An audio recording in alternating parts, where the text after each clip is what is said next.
Hi all, good evening. இப்போலாம் நான் வீட்டில் இருக்கிறதே இல்லை ஃப்ரெண்ட்ஸ். கொஞ்சம் அம்மாவுக்கு உடம்பு சரியில்லாமல் இருக்கா, அதனால அப்பப்போ ஹாஸ்பிட்டலைஸ் ஆகிறாங்க. அங்கே இருக்க வேண்டியதாக இருக்குது. நானும் என் பிரதர் மட்டும்தானா, ஸோ மாற்றி மாற்றி தான் பார்த்துக்கிட்டு ஆகணும். அதனால அங்கே கொஞ்சம் வீட்டில் கொஞ்சம் இப்படி அப்படின்னே போயிட்டுருக்கு. அதனால தான் வந்து இன்றைக்கி தான் என் ஹஸ்பண்ட் இவ்வளோ நாள் ஊர் இல்லை, இப்போ தான் அவர் வந்துட்டார் இங்கே. ஸோ ஃபுல் ஃப்ளெட்ஜ்டு சமையல் பண்ணுறேனான்னு கேட்டால் ஏதோ பண்ணிகிட்டு இருந்தேன். ஏன்னா வந்து நானும் என் பொண்ணு மட்டும் எவ்வளோ பண்ணி எவ்வளோ சாப்பிட முடியும். அதனால் அவர் வந்தோடனே இப்போ ப்ராப்பராக வந்து லன்ச் பண்ணி அவர் கட்டி தரணும். அதனால் ஃபுல் ஃப்ளெட்ஜில் லன்ச் வந்து பண்ணிகிட்டு இருக்கேன். அவளுக்கு வந்து பீட்ரூட் இந்த மாதிரி பொரியல்லாம் பண்ணால் சாப்பிட மாட்டேங்கிறா. எனக்கு சாம்பார் தான் வேணும்னு சொன்னாரா, அதனால் பருப்புலேயே கொஞ்சம் தக்காளி, பீட்ரூட்டு, கொஞ்சம் மாங்காவையும் போட்டேன், புளி சேர்க்காம.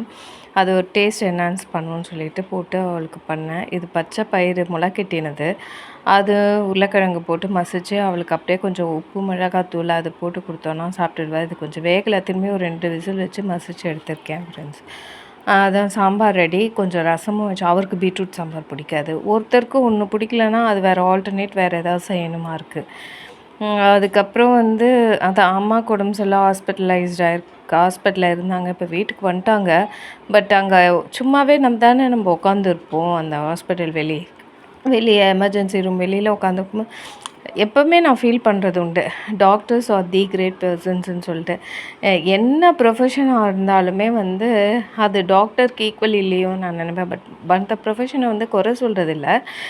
எனக்கு ரொம்ப பிடிச்ச ப்ரொஃபஷன் வந்து டாக்டர்ஸுன்னு நான் சொல்வேன். இது வந்து வீட் dosa with chutney friends. Doctors ஏன்னா அவங்க மட்டும்தான் வந்து கடவுள்கிட்ட நம்ம வேண்டுறோம் உயிரை காப்பாற்றுப்பான்னு சொல்லிட்டு. அடுத்த நொடியே நேரில் வந்து காப்பாற்றுறது அவங்க மட்டும்தானே. எவ்வளோ சீரியஸான பேஷண்ட்ஸ் வராங்க, அவங்க பரபரப்பாக ஓட்டிகிட்டு, ஈவன் நர்சஸ் கூட பரபரப்பாக ஓட்டிகிட்டு, எவ்வளோ dedicated service. Hats off to them.